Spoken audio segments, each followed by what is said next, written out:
Kia ora, and welcome to Beer Club, where we're doing the same thing we do every Thursday. We are drinking a fantastic beer from a great independent brewer and having a bit of a chat about it.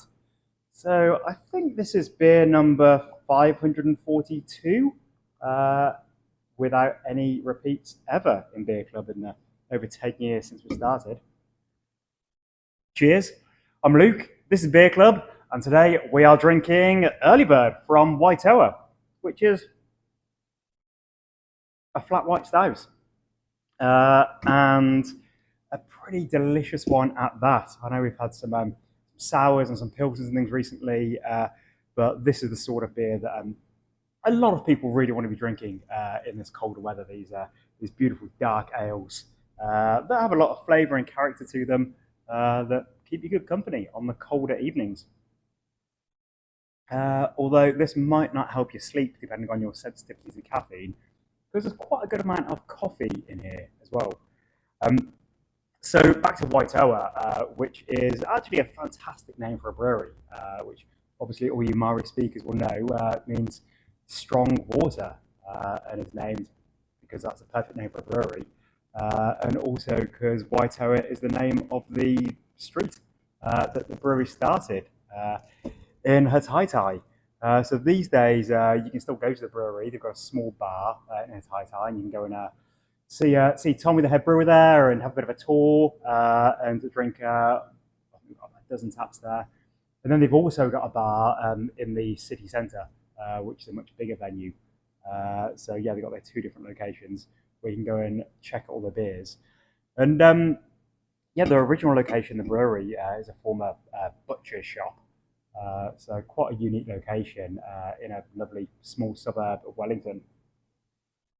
And it was started by a group of four friends who were, as I remember, Tommy telling me, they were on a brass band tour in Yorkshire and drinking some beautiful real ale in a pub and talking about how they love beer and how Wellington probably needed another brewery, despite the advice of a lot of people, I suppose. And they opened up in 2020 and have really made a name for themselves. So really cool spots, both of them. They do a lot of stuff with the community, and they have a lot of music and different events happening. And you don't see loads of their beer around the country, but when you do, you always know it's going to be a bit of a treat. And they have a real reputation for IPAs. So especially their Hazy IPAs, they've won all manner of sort of trophies and awards for their Hazy IPAs especially. But they have a really good way with hops. But they're also good at making all kinds of styles, including this one, which is a lovely coffee stout. That's a great collaboration with, as it says on the can, Flight Coffee, using their bomber blend. So I was hoping to get Tommy to have a chat with us today for this drink along video, but he's got a really, really bad case of the flu. So we're going to be drinking another Waitoa beer next week. So hopefully we'll be able to get him involved for that one. But what he did tell me, even though he said it was painful for him to even look at his phone, but he managed to send me a couple of messages, was that working with Flight was really fantastic. So they developed the recipe with them, and it's quite a like-minded company. So it's a Wellington coffee roastery that you probably have heard of. And yeah, that iconic Wellington thing of coffee and beer, really, they are the two flavours of our wonderful capital city. And I love collaborations, as you know, and I always love to see a collaboration between two like-minded partners. And also, when you do hear that it is a true collaboration of doing bench samples and testing and tasting and working on the recipe together, rather than a collaboration where it's just simply slapping a name on a label and just saying, "Yep, that's a collaboration." So yeah, Tommy said that this truly was a coming together of like-minded minds, working and developing on the recipe and actually what they wanted to create in a beer.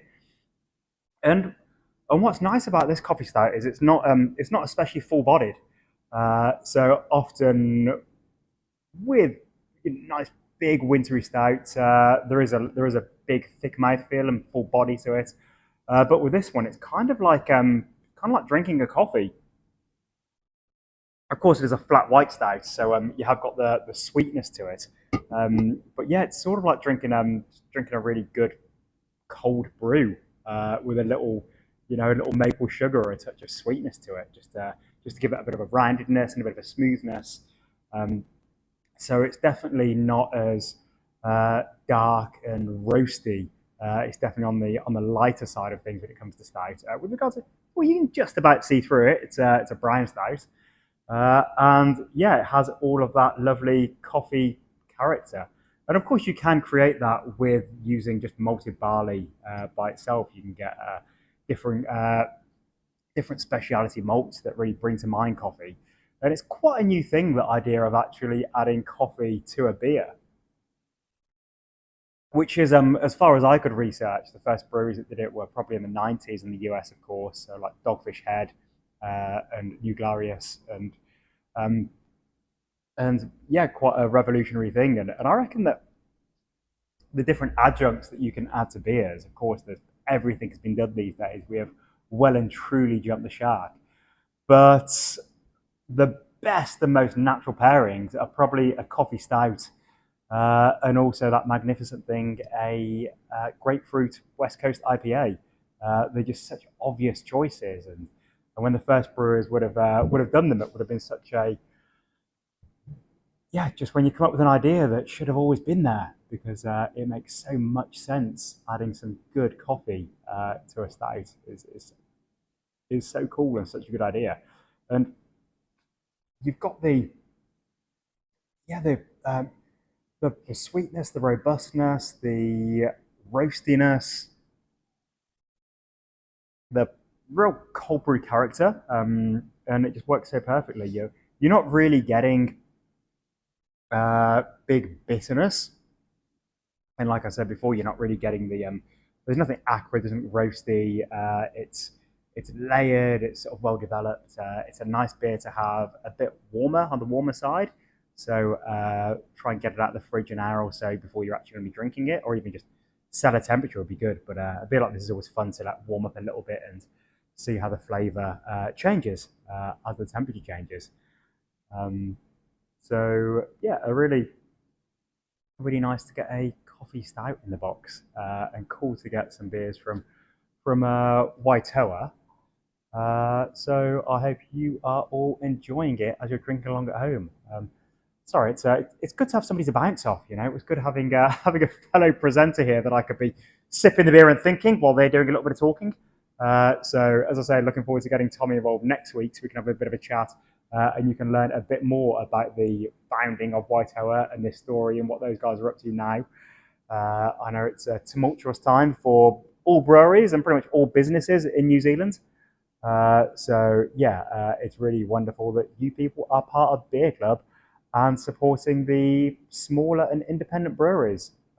Because seriously, every purchase that you make at the moment is a vote for the sort of businesses that you want to survive through these tough economic times. So yeah, Waitoa definitely is one of those cool businesses, as is Beer Jerk. So at the moment, I'm doing a bit of a drive to get more people involved with Beer Club because there are a surprisingly small amount of Beer Club members.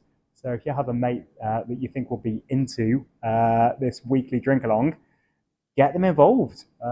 Get them to head over and sign up and to give it a go. Anyway, I'm sick of waffling. I'm going to go and sit and enjoy the rest of this beer in quiet. Thank you for joining us as always. Thank you, Waitoa, for brewing a fantastic beer. We will see you again next time. Cheers.